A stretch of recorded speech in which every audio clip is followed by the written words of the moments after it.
Hey guys, for today's video, nandito na naman ako at nagmamaganda para i-share sa inyo kung ano nga ba yung itsura ng kwarto namin. So, inahan na natin yung pintuan na may double lock na shoe rack dahil matindi yung trust issues namin at para walang makapasok na zombie. Tapos ito yung bathroom namin na may hot and cold shower pero cold yung pinapaligo namin dahil sira yung button ng hot. Tapos sa likod niyan is yung toilet. Ito naman yung bed namin at sa tindi ng trust issues namin, yung pillowcase, tinakpan pa ulit namin ng scarf para daw hindi ko lawayan. Hindi, para iwas surot somewhere. And then, ito yung malaking mirror, tapos may electric kettle and TV na Thailand yung program. So, di namin masyado naintindihan yung mga programa dyan.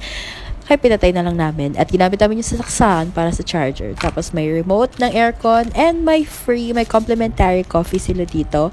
Pag open mo ng ref, meron ding 2 bottle ng water and may mga drinks like beer na tinatawag ako. Hindi, char lang. Then, Coke. Ayan. Tapos, energy drink ng Thailand. And this is, I think, green tea. Ayan. Tapos, meron ding peanut. Next ay dito naman tayo sa bintana. So, kung gusto mong makita yung neighborhood mo for the next 3 days, this is what it looks like. At napakatahimik ng neighborhood namin. Ayan. Tapos, may papakita ko sa inyo, guys. Tingnan mo, nagpinikpikan siguro sila ng New Year. Ang dami dito mga feather ng chicken.